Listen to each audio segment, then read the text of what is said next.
તારીખ 17/2/2026 બપોરે 1 વાગ્યે પાટણ કોર્ટમાં ઘૂસી વકીલો ઉપર છૂટું ધાર્યું ફેંક્યું.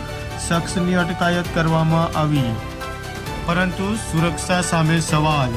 અણધાર્યા હુમલાથી વકીલ રૂમમાં અફરાતફરી બાદ હડતાલની જાહેરાત.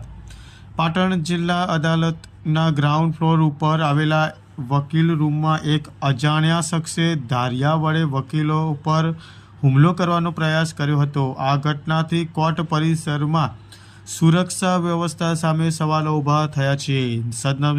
સદનસીબે આ હુમલામાં કોઈ જાનહાનિ થઈ નથી, પરંતુ વકીલોને કામકાજથી અવારનવાર આ પ્રકારની જે ગેરરીતિ જોવા મળી છે સિક્યુરિટી બાબતે, તે બાબતે વકીલો દ્વારા માંગ કરવામાં આવી છે કે જેથી કરીને સુરક્ષા સામે સવાલો ઊભા થયા છે. પાટણ કોર્ટમાં ઘૂસી વકીલો ઉપર છૂટું ધાર્યું ફેંક્યું.